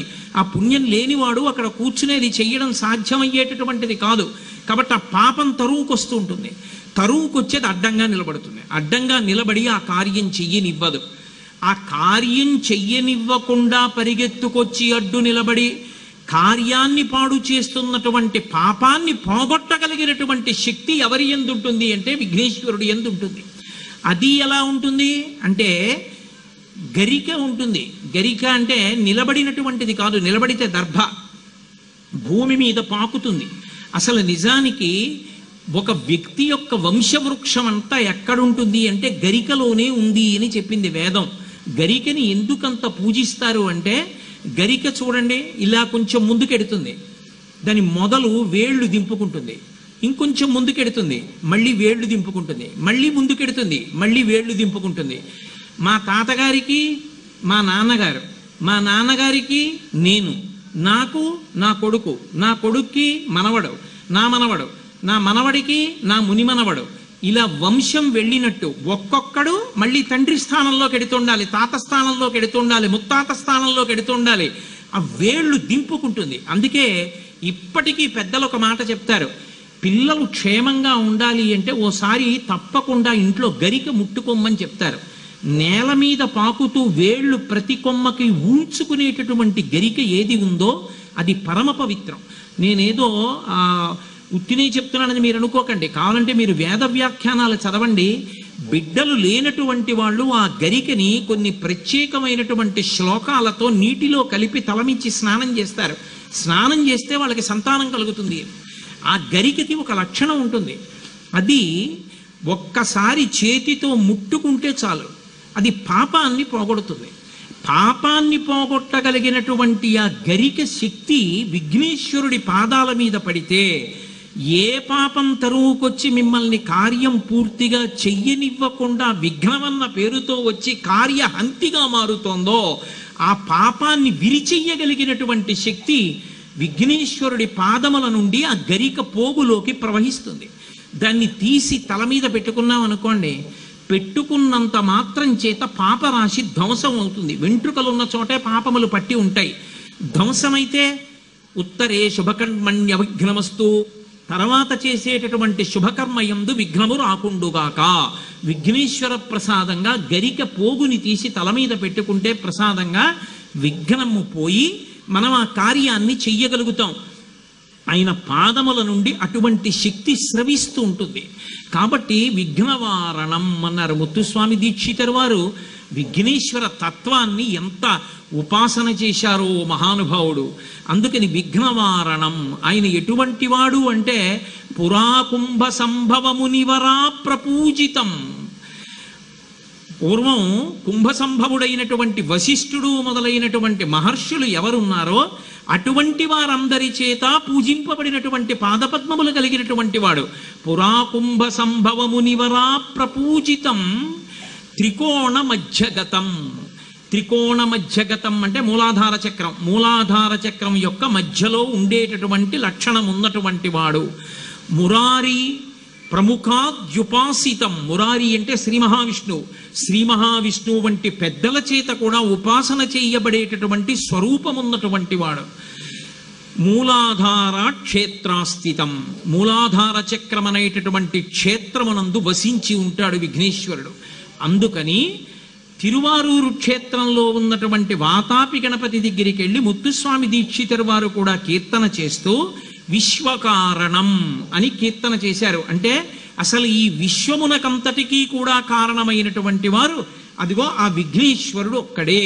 దీన్ని నిరూపణం చెయ్యడం కోసమని ఈ శ్లోకం ప్రవర రూపంలో చెప్పేటప్పుడు విఘ్నేశ్వర వైభవాన్ని ఆవిష్కరించడానికి మాతామహ మహాశీలం సమంతాత్ అపితామహం. ఆయన సాక్షాత్ మహస్తాత్ అపితామహం. ఆయన తండ్రి వైపు నుంచి చెప్పినప్పుడు తాత లేనివాడు. కారణం జగతాం వందే. అటువంటి విఘ్నేశ్వరుడికి నేను నమస్కరించుచున్నాను. విఘ్నేశ్వరునిలో ఉండేటటువంటి లక్షణం ఏమిటి అంటే ఆయన చాలా త్వరగా వశుడైపోతాడు. ఆయనంత తొందరగా అనుగ్రహించేటటువంటి లక్షణం ఉన్నవాడు లోకంలో ఎవ్వరూ ఉండడు. ఎంత తొందరగా అనుగ్రహిస్తాడు అంటే మీరు ఎప్పుడైనా ఎక్కడైనా ఒక దేవతా స్వరూపానికి ఒక కొబ్బరికాయ కొట్టి నైవేద్యం పెట్టాలంటే దానికి కొన్ని నియమ నిబంధనలు ఉంటాయి. అలా నియమ నిబంధనలతోటే కొబ్బరికాయ నైవేద్యం పెడతారు, ఆ కొబ్బరికాయ కొట్టి నైవేద్యం పెట్టాలంటే. కానీ విఘ్నేశ్వరుడి విషయంలో చమత్కారం ఏమిటంటే అది రెండు చెక్కలు అవ్వకూడదు. తీసుకొచ్చి ఎదురుగుండా నిలబడి నేలకి ఢామ్ అని కొబ్బరికాయ కొట్టి ముక్కలైపోయి పిల్లలు వచ్చి ఏరుకు తీసుకెళ్ళిపోతే అది గణపతి పరమ సంతోషంగా నైవేద్యంగా స్వీకరిస్తాడు. అసలు సమంత్రక నైవేద్యం అక్కర్లేదు ఆయనకి. ఒకానొకప్పుడు నడిచే దేవుడిని పేర్గాంచినటువంటి కంచికామకోటి పీఠాధిపత్యం వహించినటువంటి మహాస్వామి వారు చాతుర్మాస్యంలో ఉండి విఘ్నేశ్వరుడి గుడికెడుతున్నారు. గుడికెడుతుంటే ఎవరో తీసుకొచ్చి గుడి ముందు కొబ్బరికాయ కొట్టారు. ఎక్కడో ఆడుకుంటున్న పిల్లలందరూ పరిగెత్తుకుంటూ వచ్చేసి ఆ కొబ్బరి ముక్కలు ఏరుకుంటున్నారు. ఆ ఏరుకోవడంలో మహాస్వామి వారిని ముట్టుకోబోయారు. వాళ్ళు ముట్టుకోపోతే పక్కనున్న శిష్యులు అదిలించారు, విరే విరే విరే స్వామి మీద పడతారా ఏమిరా అని. అంటే అంటే అందులో ఒక పిల్లవాడు లేచన్నాడు, విఘ్నేశ్వరుడు మా కులదైవం, మేము ఆయన సొత్తు, ఆయన ప్రసాదం తినాలి, మహాస్వామి కాదు, ఎవరడ్డొచ్చినా అంతే, మాది హక్కది అన్నాడు. మహాస్వామి శిష్యుల్ని పిలిచన్నారు, వాడు చెప్పింది యథార్థం, వాళ్ళకి మనం కూడా అడ్డెళ్ళకూడదు, కొబ్బరికాయ కింద కొడితే వాళ్ళు తీసుకుంటే విఘ్నేశ్వరుడికే దక్కుతుంది, కాబట్టి అలాగే కొట్టాలి కొబ్బరికాయ, కాబట్టి వాళ్ళకి అడ్డెళ్ళకండి అన్నారు. అంత తొందరగా అనుగ్రహించేటటువంటి లక్షణం ఉన్నవాడు. మిగిలినటువంటి దేవతా స్వరూపాలకి ఆగమం ప్రకారం దేవాలయం కట్టాలనే నిబంధన ఉంది. విఘ్నేశ్వరుడి దగ్గరికి వచ్చేటప్పటికీ మీరు ఒక గది కట్టి గదిలో విఘ్నేశ్వరుణ్ణి పెట్టచ్చు. అది కూడా కాదు, అసలు ఒక చెట్టు కింద విఘ్నేశ్వరుణ్ణి జంటనాగుల రూపంలో ఉన్న సుబ్రహ్మణ్యుణ్ణి ప్రతిష్ఠ చేస్తారు. ద్రవిడ దేశంలో చాలా ఎక్కువ. శిశిర ఋతువులో పైనున్న ఆకులు రాలి ఆయన మీద పడితే దాన్ని ఆయన పూజగా స్వీకరించేస్తుంటాడు. సూర్యకిరణాలు చంద్రకిరణాలు పడితే పొంగిపోతూ ఉంటాడు. అంతలా కూర్చునేటటువంటి లక్షణం ఉన్నవాడు, అంత తేలికగా అనుగ్రహించేటటువంటి వాడు మహానుభావుడైనటువంటి విఘ్నేశ్వరుడు ఒక్కడే. ఏమీ తెలియని తనమని చెప్పినప్పుడు ఇద్దరిని చెప్తారు. ఒకటి ఆడవాళ్ళు, రెండు పిల్లలు. ఇంటి పట్టున ఉండి ఎన్నో కార్యాలు చేస్తారు కాబట్టి వాళ్ళకంత పెద్ద పరిజ్ఞానం ఉండవచ్చు, ఉండకపోవచ్చు, అమాయకత్వం కింద చెప్తారు. ఆడవారిని చిన్నపిల్లల్ని వీళ్ళిద్దరినీ అనుగ్రహించడంలో సిద్ధహస్తుడెవరు అంటే విఘ్నేశ్వరుడే. అందుకే ఇప్పటికీ ద్రవిడ దేశంలో అవ్వయార్ కథలని చెప్పుకుంటూ ఉంటారు. అవ్వయార్ని అనుగ్రహించినటువంటి స్వరూపం విఘ్నేశ్వరుడే. ఆవిడ విఘ్నేశ్వరుడికి పూజ చేసుకుంటుంటే చేరరాజు సుందరమూర్తి వచ్చారు. మా దగ్గర దివ్యమైన అశ్వాలు ఉన్నాయి, మేము ఆ గుర్రాలు ఎక్కి కైలాసానికి ఎడుతున్నాం, నువ్వు రా అవ్వా అని నెక్కించి పెడతా ఉన్నారు. నాకు కైలాసానికి వెళ్ళకపోయినా పర్వాలేదురా అబ్బాయి, నేను ఇక్కడ కూర్చుని విఘ్నేశ్వరుడు పూజ చేసుకుంటాను. వాళ్ళకి చిరాకు వచ్చి అన్నారు, అయితే మేము ఉండం, మేము వెళ్ళిపోతున్నాం, నీ కర్మ ఎప్పుడొస్తావో రా అని వెళ్ళిపోయారు. వాళ్ళు వెళ్ళిపోయిన తర్వాత ఆవిడ బయటికి వచ్చి చూసింది పూజ పూర్తి చేసి. ఇద్దరు వెళ్ళిపోయారమ్మా, లేరన్నారు.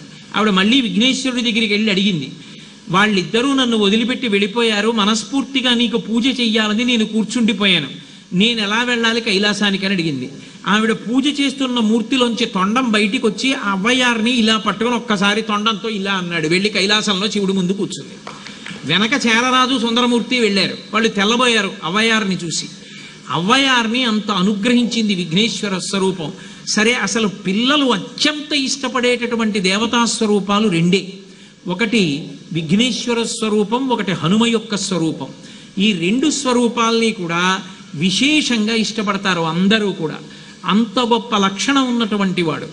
అటువంటి అనుగ్రహించగలిగినటువంటి శక్తి కలిగిన విఘ్నేశ్వరుడు ఎవడున్నారో ఆయనకి నేను నమస్కరించుచున్నాను. మిగిలినటువంటి దేవతలకి ఆరాధన చేస్తే అబ్బో చాలా పెద్ద పెద్ద కల్పాలు ఉంటాయి, మన ఇష్టం వచ్చినట్టు మనం పూజలు చేస్తామంటే కుదరదు. కానీ విఘ్నేశ్వరుడి విషయంలో అత్యంత తేలికైనటువంటి పూజ. ఆయన దగ్గరికి వెళ్ళి వేళ్ళు ఇలా మడిచి చివర ఈ మధ్యలో ఉండేటటువంటి వాటితోటి ఇలా 3 సార్లు కొట్టుకుంటే ఆయన మురిసిపోతాడు. ఎందుకని అలా కొట్టుకోవడం అంటే మురిసిపోతాడంటారేమో, ఒకానొకప్పుడు అగస్త్య మహర్షి కొట్టుకున్నాడు ఆయన దగ్గర. అలా ద్రవిడ దేశానికి నీళ్లు లేవు, నీళ్లు లేకుండా ఎండిపోయి దాహార్తితో కేకలేస్తుండేది. మంత్రజలాల్ని కమండలంలో పెట్టుకుని అగస్త్య మహర్షి కూర్చున్నారు పర్వత శిఖరం మీద. కూర్చుని ఉంటే చూశాడు వినాయకుడు. వాళ్ళు పిళ్ళయార్ పిళ్ళయార్ అని పెద్ద కొడుకు గారు అని వాడవాడలా విఘ్నేశ్వరుడు గుడి కట్టి పూజిస్తారు. అయ్యో పాపం, వీళ్ళకి నీళ్లు లేవు, వీళ్ళని అనుగ్రహించాలి, అగస్త్యుని యొక్క మంత్రపూరితమైన కలశ ఒలికిపోతే నదిగా మారుతుందని వెంటనే వాళ్ళని రక్షించడం కోసమని చెప్పి ఓ చిన్న పిల్లాడి రూపంలో వెళ్ళి ఇలా కిందకి తోసేశాడు. కిందకి తోసేయగానే కమండలంలో ఉన్న నీళ్లు కావేరీ నది అయి ప్రవహించేవి. అగస్త్యుడి యొక్క కమండలంలో ఉన్న నీళ్లు ఆ కావేరీ నది ప్రవహించాయి. ప్రవహిస్తే ఎవడరా పిల్లాడు నా కమండలంలో ఉన్న నీళ్లు పడగొట్టేశాడని చెప్పి అగస్త్యుల వారు కొంచెం పొట్టిగా ఉంటారు. ఈ చిన్న పిల్లాడి వెంట పరిగెత్తారు. పరిగెత్తి ఆయన విఘ్నేశ్వర రూపాన్ని పొంది నించుండిపోయాడు. నించుండిపోతే అగస్త్యుడు చూసి, అయ్య బాబోయ్, మహానుభావుడు విఘ్నేశ్వరుడా, కావేరీని అనుగ్రహించడానికి నా మంత్రకమండలాన్ని పడగొట్టాడా అని క్షమార్పణ చెప్పడానికి వెంటనే ఇలా కొట్టుకున్నాడు 3 మాటలు. అప్పటి నుంచి వరం ఇచ్చాడు, ఎవరు ఏ దోషం చేసినా నా దగ్గరికి వచ్చి 3 మాటలు కొట్టుకుంటే వాళ్ళ యొక్క పాపాలు తీసేస్తానన్నాడు. అంతటి సులభుడు. ఆయన దగ్గరికి వెళ్ళినప్పుడు ఒక్క 3 గుంజీలు తీస్తే చాలు, పరవశించిపోతాడు. ఈ ఎడం చెయ్యి ఇలా పెట్టి కుడి చెయ్యి దాని మీద పెట్టి 2 చెవులు పట్టుకుని ఒక్క 3 గుంజీలు తీస్తే చాలు, పొంగిపోతాట. ఎక్కడి నుంచి వచ్చింది ఈ లక్షణం అని అడిగారు. మరుమగన్ అని ద్రవిడ దేశంలో పిలుస్తుంటారు. మురుగన్ మరుమగన్ అని. మురుగన్ అంటే సుబ్రహ్మణ్యుడు, మరుమగన్ అంటే మేనల్లుడు, అల్లుడు. సుబ్రహ్మణ్యుడిని విష్ణువు యొక్క కూతురు వల్లీ దేవసేనకిచ్చి పెళ్లి చేశారు. అందుకని శ్రీ మహావిష్ణువు యొక్క ఇల్లాలైనటువంటి ఆ లక్ష్మీదేవి విఘ్నేశ్వరుడికి అత్తయ్య. అలాగే శ్రీ మహావిష్ణువు యొక్క చెల్లెలు పార్వతీదేవి, నారాయణి నారాయణ. అందుకే విష్ణువు నలుపు, పార్వతీదేవి నలుపు. మరి విఘ్నేశ్వరుడు పార్వతీదేవి యొక్క కుమారుడు కనుక శ్రీ మహావిష్ణువుకి మేనల్లుడు అవుతాడు. మేనమామల ముద్దు మేలైన ముద్దు. ఓసారి ఎందుకో వైకుంఠానికి తీసుకెళ్ళాడు, మేనల్లుడు కదూ సంతోషంగా తీసుకెళ్ళి అక్కడ సుదర్శన చక్రం పెట్టుకున్నాడు. ఇదేమిటో బాగుందని తీసి తొండంలో కింద పెట్టి మింగేశాడు. అయ్యబాబో, ఇది శత్రు సంహారకమైనటువంటి సుదర్శన చక్రం రా, దీన్ని మింగేశాడు పిల్లాడని ఎలా బయటికి తెప్పించాలో అర్థం కాక విష్ణువు మొట్టమొదట ఆ పిల్లాడి ముందు ఇలా చెవులు పట్టుకుని గుంజీలు తీశారు. గుంజీలు తీస్తే మామయ్య అదేమిటి అంత విచిత్రంగా కిందకి మీదకి ఊగుతున్నామని పడిపడి పకపకా నవ్వాడు. ఆ నవ్వడంలో పొలమారి లోపల ఉన్న సుదర్శన చక్రాన్ని పైకి కక్కాడు. పైకి కక్కడానికి విష్ణువుకి సాధనంగా ఆనాడు గుంజీలు తీశాడు కనుక ఎవరు గుంజీలు తీస్తారో వాళ్ళని చూసి సంతోషించి అనుగ్రహిస్తూ ఉంటాడు. ఇప్పటికీ మీరు పాండిచేరి వెడితే పాండిచేరి రోడ్డు అంతా కూడా గుంజీలు తీస్తూనే కనపడతారు మీకు.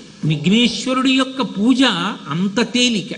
ఆయనకి ఏం అక్కర్లేదు, కాస్త ఒక్క గరిక పోగు తీసుకెళ్ళి ఆయన పాదాల మీద వేస్తే చాలు, పరమ ప్రసన్నుడవుతాడు. ఒక గరిక పోగు భక్తితో తెచ్చి నా పాదాల మీద పెట్టరా అంటే మానే 1500 కేజీల లడ్డూ తీసుకొచ్చి క్రేన్తో నీ చేతిలో పెడతానంటే ఎవడేం చెప్పగలడు? ఒక్క గరిక పోగు పెట్టరా అని ఆయన అంటున్నాడు. ఆయన చెప్పిన పని చేయడం నేర్చుకుంటే అందరం తరిస్తాం. కాబట్టి కారణం జగతాం వందే కంఠాదు పరివారణం. కంఠానికి పైభాగంలో వారణం. వారణం అంటే ఏనుగు. ఆ ఏనుగు యొక్క ముఖం పైన ఉన్నవాడు. మిగిలినటువంటి శరీరం అంతా నరుడి యొక్క శరీరం ఎలా ఉంటుందో అలాగే ఉంటుంది. ఏనుగుకి ఒక లక్షణం ఉంది. ప్రధానంగా ఏనుగు యొక్క గొప్పతనం అంతా ఎక్కడుంది అంటే దాని బుద్ధి బలం. చాలా విశేషమైనటువంటి బుద్ధి కలిగినటువంటి ప్రాణులలో ఏనుగు ఒకటి.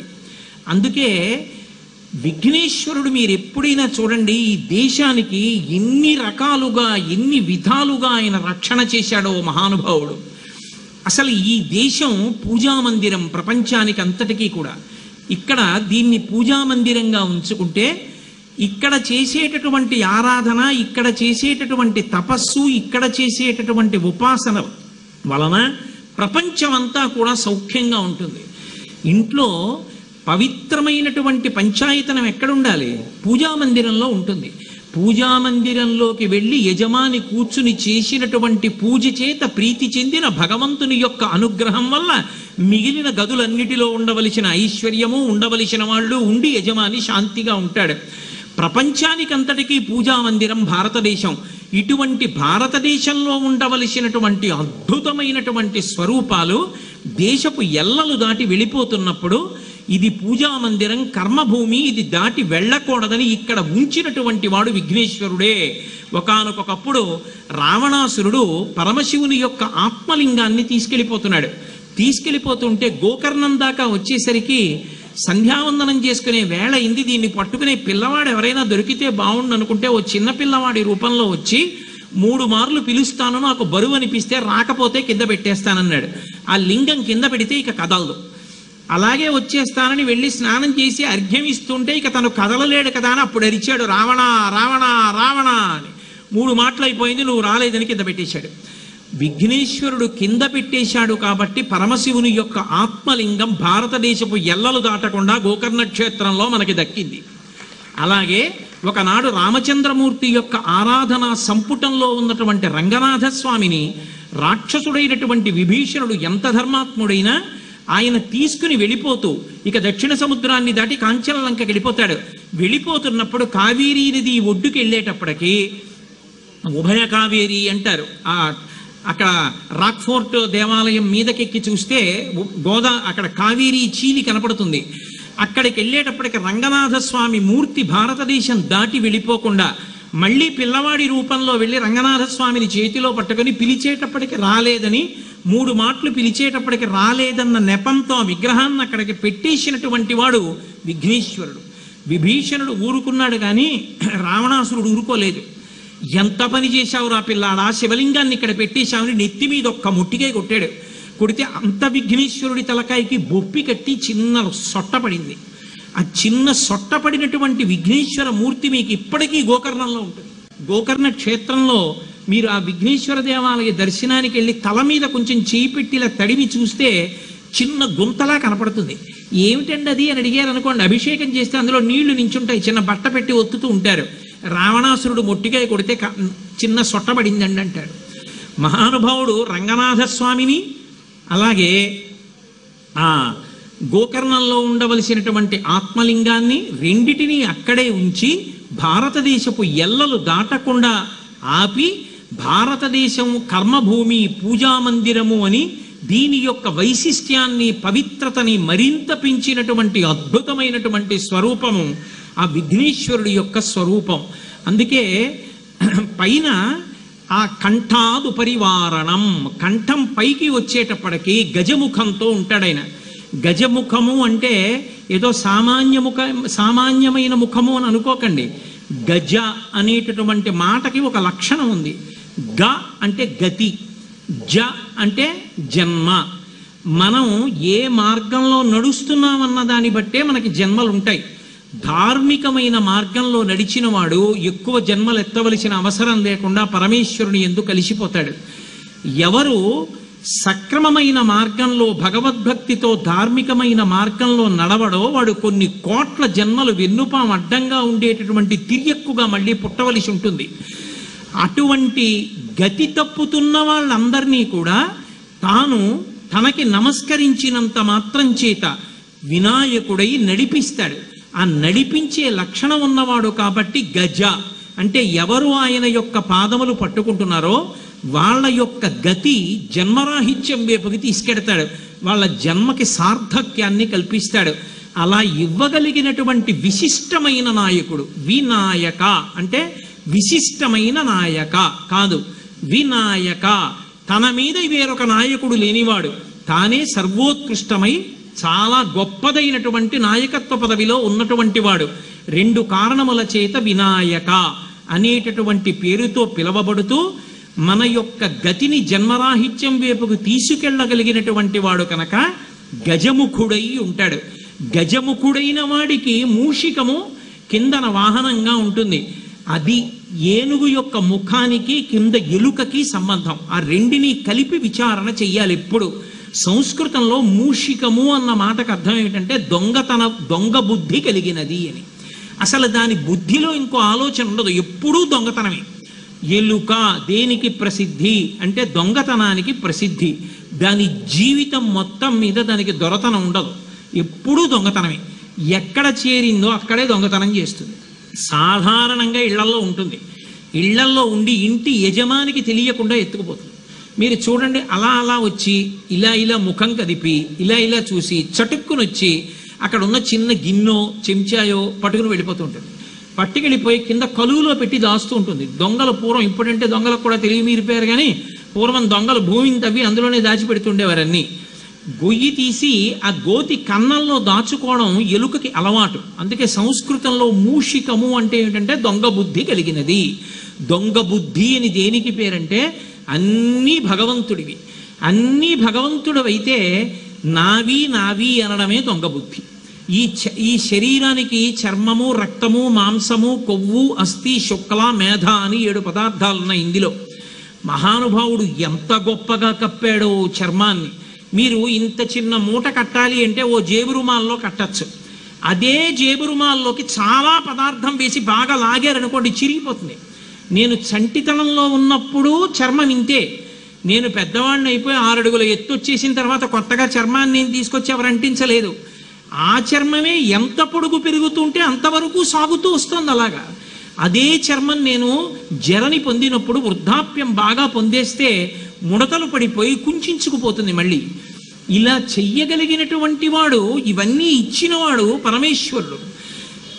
ఓ పంట పండించినవాడు ఆయన, లోపల రక్తాన్ని తిప్పుతున్నవాడు ఆయన, గుండె కొట్టుకునేట్టు చేస్తున్నవాడు ఆయన, మూత్రపిండాలు పనిచేసేటట్టు చేస్తున్నవాడు ఆయన, అవయవాలన్నీ సమానంగా ఉండేటట్టుగా పెరిగేటట్టు చేస్తున్నవాడు ఆయన. అన్నీ ఆయన చేస్తే నేను నాది అంటాం. దొంగ బుద్ధి కాదు. ఇప్పుడు ఎలక ఎక్కడో లేదు, మనం ఎలక. మీరు ఒకవేళ మీరు ప్రాజ్ఞులు, మీరు మహాత్ములు, పుణ్యాత్ములు, మిమ్మల్ని ఎందుకు అనాలి? నేను ఎలక. కాబట్టి నేను ఎలకనైతే ఎప్పుడు నేను ధన్యుణ్ణయ్యాను? నింజుడను. దొంగ బుద్ధి ఉన్నవాడు నింజుడు, వాడు నిందింపబడతాడు. కానీ అనింజుడు నింద పడనివాడయ్యాడు. ఎందువల్ల అయ్యాడు? ఒకటే కారణానికి అనింజుడైపోయాడు. ఏమిటా కారణం? ఎంత దొంగ బుద్ధితో ఉండేవాడో ఇప్పుడు అంత ప్రేమైక మూర్తిగా మారిపోయాడు. అంత ప్రేమతో బతుకుతున్నాడు అందరి పట్ల. పూర్వం తను దాచుకునేవాడు దొంగతనంతో. ఇప్పుడు అంటున్నాడు, ఇది మనందరిదీనయా, పరమేశ్వరుడిచ్చింది, తినండని ప్రసాద రూపంలో పంచిపెట్టేస్తున్నాడు. పంచిపెడుతూ అందరిలో భగవంతుణ్ణి చూస్తున్నాడు. అందుకే ఆయనకి శత్రువు అన్న మాట లేదు అసలు. ఆయనకి అందరూ మిత్రులే. ఒకవేళ ఆయనకి కిట్టని పని ఎవడైనా చేస్తే అమాయకత్వంతో చేసిన వాడే తప్ప కావాలని చేసిన వాడు కాదు. అది పరిణతి. ఆ పరిణతిని పొందేశాడు. కాబట్టి అనింజుడు ఇప్పుడు అంతటా భగవత్తత్వాన్ని చూస్తున్నాడు. తుల్య నిందా స్తుతిర్మౌని సంతుష్టో ఏనకేనచిత్ అనికేత స్థిరమతి భక్తిమాన్మే ప్రియో నరః. ఇప్పుడు ఆ ఎలక ఎందుకంత పూజనీయమైంది? అది వహించింది, వాహనమైంది. విఘ్నేశ్వరుణ్ణి గుండెల్లో పెట్టుకుంది. ఆ లోపల పెట్టుకోవడాన్ని వహించి ఉన్నాడు అంటారు. అది వాహనమైంది. విఘ్నేశ్వరుణ్ణి ఎక్కించుకు తిరుగుతోంది. విఘ్నేశ్వరుడు దాని మీద ఎక్కలేదు, అది మోసింది. అంటే ఇంతకుముందు నేను దాచుకోవాలనుకున్నప్పుడు నిందింపబడిన వాణ్ణి, చిన్నవాణ్ణి 10 మందికి పెట్టడం వచ్చిన నాడు త్యాగేనైకే అమృతత్వమానసహో, త్యాగము చేత అమృతత్వాన్ని పొంది మేరు పర్వతం అంతా ఎదిగిపోయాడు. ఇప్పుడు అనింజుడయ్యాడు. నింద కలిగినటువంటి వాణ్ణి, నిందతో బతుకుతున్న వాణ్ణి అనింజుడిగా మార్చగలిగిన వాడెవరంటే గజముఖం ఉన్నవాడు.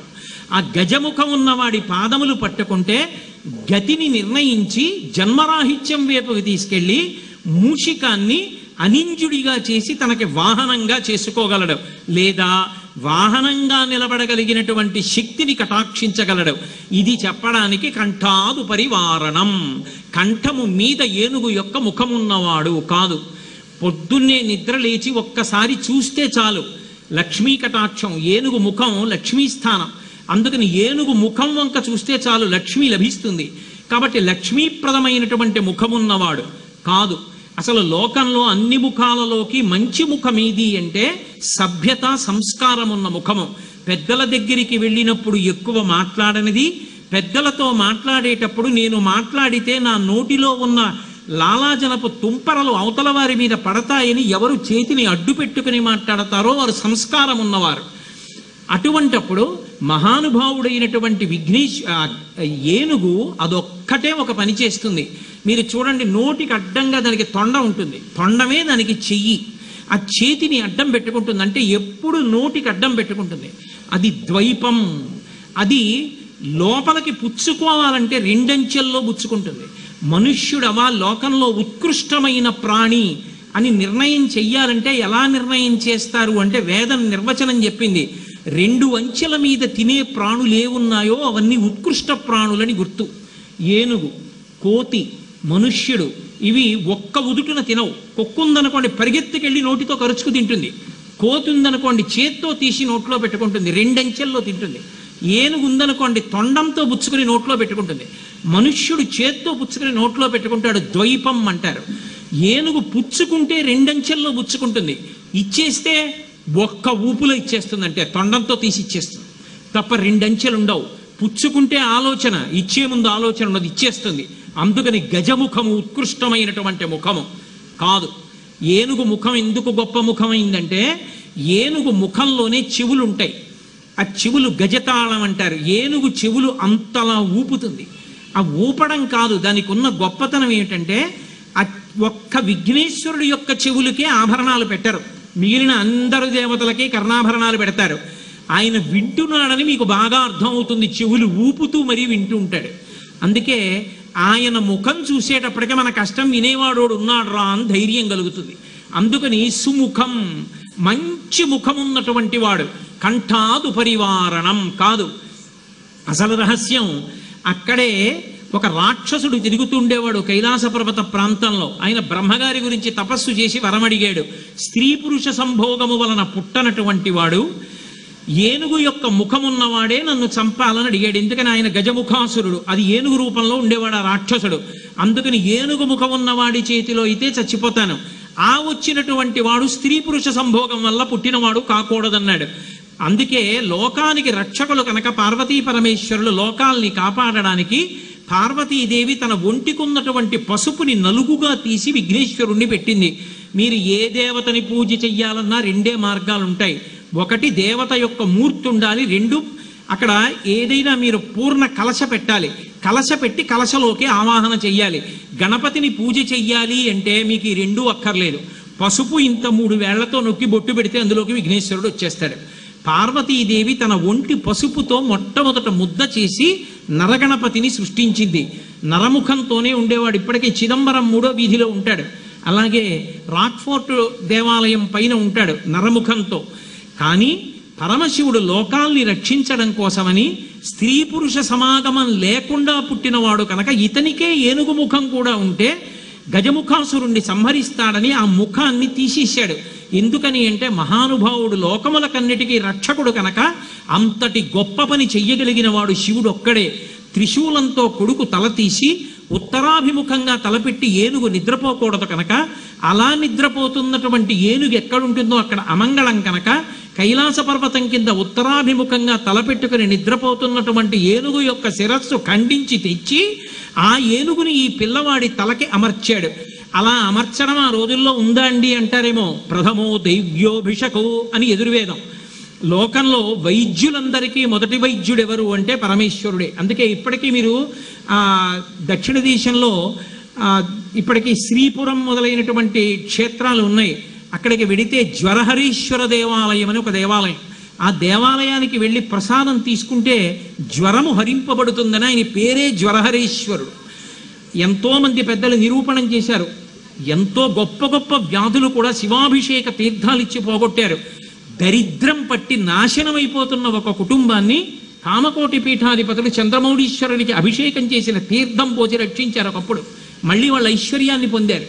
కాబట్టి అలా అనుగ్రహించగలిగినటువంటి లక్షణము ఉన్నవాడు కనుక ఆయన ముఖానికి ఉన్నటువంటి గొప్పతనం ఏమి అంటే అదిగో ఆ తొండం, ఆ చేతిని నోటికి అడ్డంగా పెట్టుకోగలిగినటువంటి లక్షణం ఉన్నటువంటి వాడై ఉండడం ఒక ఎత్తైతే, ఆ ఏనుగు ముఖంతో ఉన్నాడు కాబట్టి ఆ గజముఖాసురుడనేటటువంటి రాక్షస సంహారం ఇప్పుడు ఈ పిల్లవాడే చెయ్యాలి. అందుకని ఏనుగు తలని అమర్చారు. ఇవాళ మనం మూత్రపిండాలు మారుస్తున్నారు, కాలేయం మారుస్తున్నారు, కళ్ళు మారుస్తున్నారంటారు. ఇప్పుడే ఇది చెయ్యగాలేంది. అసలు వైద్యులకు ప్రథమ వైద్యుడైన పరమశివుడు ఆ రోజుల్లో తలే మారిస్తే పెద్ద గొప్పే ఉంది. కాబట్టి తల మార్చి వినాయకుడికి గజముఖాన్ని ఉంచాడు. ఇప్పుడు గజముఖం కలిగినటువంటి వ్యక్తి కింద ఉన్నటువంటి గజముఖాసుర సంహారం చేసి లోకాలనన్నిటినీ కాపాడాడు. అందుకే ఆ ముఖాన్ని చూసినంత మాత్రం చేత అందరికీ మంగళం కలుగుతుంది. అందుకని ఆయనకి నమస్కారం చేసేటప్పుడు వందే నమస్కరిస్తున్నాను. ఎవరికి? కంఠాదు పరివారణం, కంఠమునకు పైన ఏనుగు ముఖమున్నవానికి నమస్కరించుతున్నాను అని ఆ శ్లోకాన్ని పూర్తి చేస్తూ విఘ్నేశ్వర వైభవాన్నంతటినీ కూడా వింత ప్రవర చెప్పినటువంటి శ్లోకంలోకి అసలు బంధుత్వాలు చెప్పడానికి అవకాశం లేకుండా త్వమేవ మాతాచ పితాత్వమేవా త్వమేవ బంధుస్య సఖాత్వమేవా త్వమేవ విద్య ద్రవిణంత్వమేవా త్వమేవ సర్వం మమ దేవదేవా అనిపించుకునేటటువంటి పరమాత్మకి ప్రవర చెప్పి బంధుత్వాలు కలిపి విఘ్నేశ్వర వైభవాన్ని ఆవిష్కరించినటువంటి ఒక వింత శ్లోకం.